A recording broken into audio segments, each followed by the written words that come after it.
მოგესალმებით პირველ რიგში თქვენ უყურებთ გადაცემა პერფორმანს, მე კი მისი წამყვანი თიკა ლომსაძე ვარ. დღეს ჩვენი გადაცემის სტუმარია ახალგაზრდა ნიჭიერი პოეტი ნიკოლოზ ქართველი, რომელიც გვესაუბრება თავის შემოქმედებაზე და ასევე ჩვენ საუბარი გვექნება ახალგაზრდა ნიჭიერ ადამიანებზე თუ როგორ უნდა გავაცნოთ ისინი საზოგადოებას, ანუ რა არის საჭირო იმისთვის, რომ არ დაიკარგოს ნიჭიერება, განსხვავებულობა, რომელიც ამ ადამიანებს სხვებისგან განასხვავებს. მოგესალმები პირველ რიგში ნიკოლოზ, ძალიან დიდი მადლობა რომ დაგვთანხმდი სტუმრობაზე და დღეს შენ ჩვენთან ერთად ხარ. და მოდი პირველ კითხვას დაგისვამ შენ, რამდენი წლის იყავი წერა რომ დაიწყე, ანუ როდის მიხვდი რომ ეს შენ სიამოვნებას განიჭერდა? დაახლოებით 3 წლის წინ დავიწყე 3 წელიწადნახევარია, რაც ამ საქმეში ვარ და ძალიან გამიტაცა. მე მაინტერესებს ერთი რამ შენგან. რასაც წარ ბუნებრივია ეს შენს მსმენელს, მაყურებელს უნდა მიაწოდო, ხო? რა არის საჭირო იმისთვის, რომ მაყურებელი ბოლომდე მომისხო შენი შემოქმედებით? არ ვიცი რა არის საჭირო, თვითონ ბევრი არაფერი არ მიცდია. ერთი რასაც ვაკეთებ ხოლმე სოციალურ ქსელზე, ვდებ ხოლმე ჩემს ახალ სხვადასხვა ნაწერებს. ესაა და ეს. მაგრამ განსხვავებული მაინც რა არის საჭირო იმისთვის, რომ გამოგარჩიონ სხვებისგან? აი თუნდაც ახლა თქვენ აქ მომიწვიეთ ნახავს ხალხი და რა ვიცი შესაძლოა რომელიმე ან თეატრში ან სადმე ვინმე რამე ღონისძიებაზე დამპატიჟოს.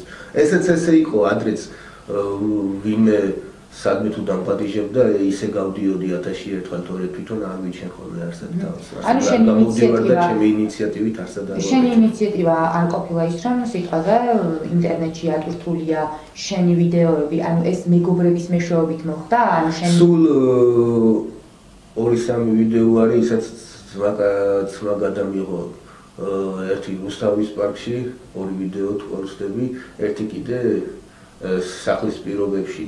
ანუ პოპულარობა შენთვის არსებითი მნიშვნელობა არ აქვს. დიდი ისეთი არაფერი, მაგრამ რა ვიცი, თუ რამეა რატომაც არ.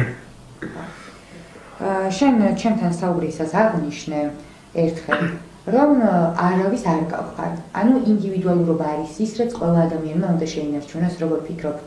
რა ვიცი, კარგი იქნება თუ ადამიანი არავის არ მიბაძავს. ეს იქნება ლიტერატურაში, ეს იქნება ცხოვრებისეულად თუ სხვადასხვა რამეში. მე ყოველ შემთხვევაში, რასაც ცხოვრობ, რასაც ვხედავ, რასაც ვგრძნობ, იმას ვწერ არანაირი გაზვიადების გარეშე და არანაირი მიმატება გამოკლების გარეშე. ანუ შენ რაღაც შეურაცხყოფის არაფერი, ერთი ამოხეთქილი, ერთი სიყვარულით, ერთი გულითა და ერთი შინით დაწერილი არანაირი გადაკეთება და სხვადასხვა რაღაცები. ნიკოლოზ, მე მაინტერესებს გარკვეული პერიოდი გჭირდება თუ არა ლექსის დასაწერად, თუ ეს ექსპრომტად ხდება ხოლმე შენ ცხოვრებაში?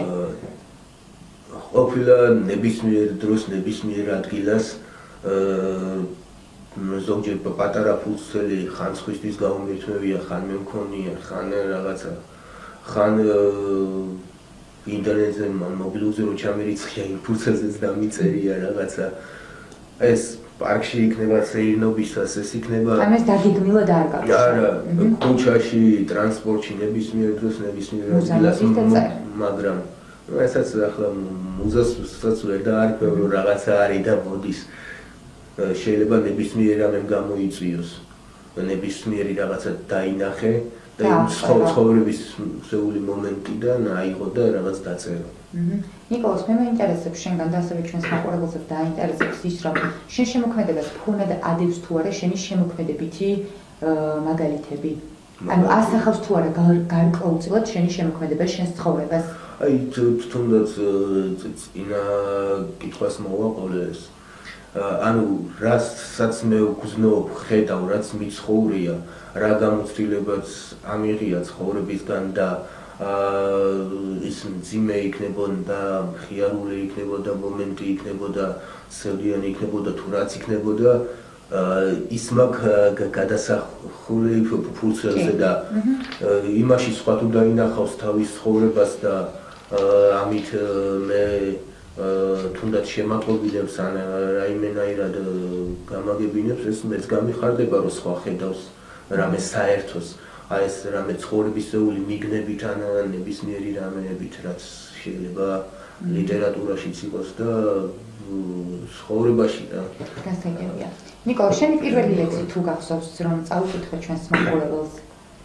გავიცნოთ შენი პოეზია. ანუ პირველი ლექსი ეს ანუ ნებისმიერი ლექსი შენი შემოქმედებითი, რომ შემოთავაზო.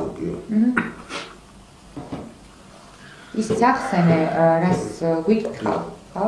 და რა პოლიტიკური მათგანი. ამ ბოლო დროს უმეტესად წერენ მინიმებს და ვერლიბებს. სადაც შეიძლება მელოდიურობა არის, მაგრამ რითმა არ არის.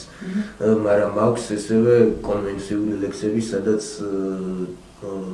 ყველაფერი დალაგებულია და თავის რითმაც მოყვება. როგორ ვარ? ალბათ ვინმეზე კარგად, მაგრამ მაინც ძალიან სუდად რადგან არავინ არ მყავს, ვის გულშიც ცეცხლა თუ არ ვენთები, ჩაი მაინც მომიდობს.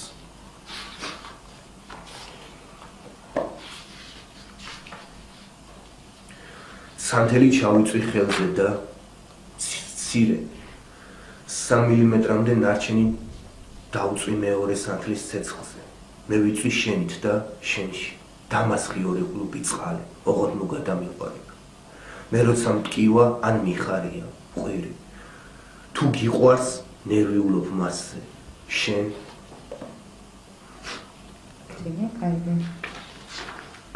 რომელი უფრო ახლოს არის თვარესთან, თვითმფრინავი, რომელიც მხარს გაკრავს მას, თუ მე, რომელმაც ვიგრძენიეს შეხება. ძალიან დიდი მადლობა. ნიკოლოს, გვითხარი შენი ტოპ მწერლები, ასე ვთქვათ, ანუ ვინ ყავს გამორჩეულად, ვინც შენ თავის დროზე მოგნუსხა, თუნდაც ჩვენს რეალობაში, თუნდაც გასული საუკუნე. აი, მე მაინტერესებს, ვინ მოახდინეს შენზე თავის დროზე ზეგავლენა? ან დაგვისახელე ახალგაზრდა პოეტებიდან სახელიდებორები, რომლებიც ესე გამორჩეულად ხიბლავს. გასაგებია. მწერლებიდან შეიძლება ადრეულ ასაკში კითხულობდი, ანუ რაც თქვათ ლიტერატურის წიგნში იყო, ის შეიძლება წამეკითხა სრულად ნაწარმოები და სხვადასხვა მწერლები. მე წერა რო დავიწყე, რამოდენიმეჯერ სხვადასხვა პოეტებთან რომ მქონდა შეხება, ფალიანი იყო ეს, მარგიანი თუ სხვა. სხვადასხვა მირჩია. ერთი აი ლაშა მირჩია, აკუტაგავა, რაც ძალიან სიღრმისეული მწერალია და მასზე შეიძლება დიდხანს ლაპარაკი, მაგრამ მოკლედ რო ვთქვათ, ძალიან შემithრია მაგის ნაწარმოებმა. პოეტებიდან კიდე ამ თანამედროვეობაში წლოვანებაში ჩამოთვლი აი ზვიად რატიანი, ძალიან სერიოზული პოეზია. რა კრიტერიუმებით აფასებთ? რობერტ მესხი, გიო საჯაია, გურამ ჯახუტაშვილი, რეზო გეთიაშვილი, ნიკა ჩერქეზიშვილი ძალიან ძლიერია. და ასე შემდეგ არ მინდა რომ ვინმე გამორჩეს და ნიკოლოს, კარგი, მე მაინტერესებს რა კრიტერიუმებით არჩევ ამ ადამიანებს, რატომ არის შენთვის საბაძი, მისაღები, როგორც მსმენელისთვის? გასაგებია. ანუ ეს ჩემთვის იმიტომ ვაყენებ ცოტა წინა პლანზე, რომ ეს უფრო ალბათ ჩემ ცხოვრებასთან ახლოს არის მათი პოეზია და ჩემთან მოდის უფრო ესე ნიკოლოს, მე რა მაინტერესებს შენგან იცი? წერა როდესაც დაიწყე, გიფიქრია იმაზე თუ არა, რომ ხალხი მიიღებდა ან პირიქით უკუაგდებდა შენ შემოქმედებას, გაგისაზღვროს ეს წინასწარი? მე არაფერი არ გამისაზღვრავს, არც არაფერი არ ვიცოდი, ჩემთვის ვწერდი და რამოდენიმე მეგობარს რა წაიკითხა, რას ვწერდი, იმას ვწერდი სოციალურ ქსელზე, Facebook-ზე და აღმოჩნდა რომ მერე და მერე მოემატა მკითხველი, რაც რა ვიცი, კარგია და წინასწარ არაფერს არ იმაშვებოდი, ზოგს მოსწონს, ზოგს არა, ზოგი ვერ გებულობს. კრიტიკაზე როგორი რეაგირება გაქვს შენ, როდესაც იგებ რომ აი მაგალითად შენ კითხვის მანერა, ანუ პირობითად ვამბობ, არ მოსწონთ, ან შენი შემოქმედებითი ხაზი არ არის მისაღები, ანუ კრიტიკაზე ზოგადად როგორი დამოკიდებულება გაქვს? არის ეს შენთვის სტიმული, რომ უკეთ წერო და უკეთ თავიდან თვითონ მე ვეუბნებოდი ჩემ მეგობარ პოეტებს, რომ რაც შეიძლება გამაკრიტიკეთ, არაფერი არ შემარჩინოთ, გადამიარეთ, გადამთვალეთ, რომ მე უკეთესად დავწერო თქო და გააჩნია იმ კრიტიკას, ვისგან მივიღებ. ჯანსაღი კრიტიკა ყოველთვის კარგია, რომ გამოსადეგად და ისე კიდე ვინც არ ერკვევა კიდე მივწერ ამე ისეთ პასუხს კარგი თუ არ გინდა ნუ მკითხულობ და ეს არის და ეს სხვა რა ვიცი. ნიკოლოზ, დღეს ყველა წერს. არც იმის მორიდება უწოდოთ, თუ არ ვიცი ამას რა უწოდო, ანუ არც იმის მორიდება აქვს, რომ თავს უწოდონ პოეტი, ხო? შენი აზრით რა სიტყვები ამ ადამიანებს? რა ვიცი. მათ არ ვიცი რა უთხრა, მაგრამ მე ერთ იმას ვიტყვი, რომ მე ყოველ შემთხვევაში ხალხის შესაძლებელია, მე ვინა ვარ, რა ვარ და ასე შემდეგ. მე ვერ ვიტყვი მაგას, როდესაც თუნდაც ჩემს წინა დასმულ კითხვაში ჩამოთვლილთაგანი პოეტები რომ არსებობენ და მაგის წინათაობაც რომ არსებობდა ისეთი, რომ მაგათთან შედარებით შეიძლება მე როგორ ვთქვა სარდაფში თაროზე მივიწყებული წიგნის მტვრის ნაწილაკი ვიყო ან და ოკეანეში შხეფი თუნდაც. ეს თანდაობაა, როგორ ფიქრობ? რა ვიცი, ვისთვის როგორ. ვისაც მე ამ კითხულობს და არ მოსწონს ის მართლა მასე ფიქრობს და. ნიკოლოზ, შენი აზრით ახალგაზრდა ნიჭიერი ადამიანები ფართო საზოგადოებას რომ გავაცნოთ, რა არის საჭირო, ანუ რა მექანიზმები უნდა შევიმუშაოთ ამასთან დაკავშირებით, როგორ ფიქრობ? ფიქრი ამაზე ოდესმე? არ ვიცი და სიმართლე ვთქვა, არც მიფიქრია მაგაზე. მე უბრალოდ წერ იმისთვის, რომ ჩემთვის ანუ იმ მომენტში რომ ჩემი ემას აქვს სიამოვნებისთვის თუნდაც. მაგრამ შენ როგორც ახსენე, ყავს მეგობრები, რომლებიც წერენ ძალიან კარგად. და შენ მე ვიცი, რომ გაქვს სურვილი იმისა, რომ ეს ადამიანები იყვნენ ფართო საზოგადოებისთვის ცნობილნი, ხო? რას ურჩევდი მათ, ანუ ან ჩვენ წამყვანებს, ან გადაცემები, სადაც მოვიწევთ ამ ადამიანებს და გავაცნობთ ხალხს, ანუ ეს შესაძლოა, მაგრამ ზოგი არის თვითონ არ უნდა. არც პირი, არც მსგავსი რამე და ეს თვითონ თავის ადამიანზეა დამოკიდებული. ვისაც უნდა გამონახავს ალბათ რამე გზას. ანუ შენ პოპულარობაზე არასდროს არ გიფიქრია და ეს მოხდა შემთხვევით, რომ შენი ვიდეოები აატვირთეს მეგობრებმა და გაგიცნეს რაღაც მაყურებლებმა. რაღაც დონეზე შეიძლება იყოს კიდეც, როდესაც მე ზოგჯერ არის ხოლმე, რომ ზოგჯერ ერთი ორი აზრი მაინტერესებს ხალხისა და რატომაც არა, რომ გამიცნოს მე რა იქნება.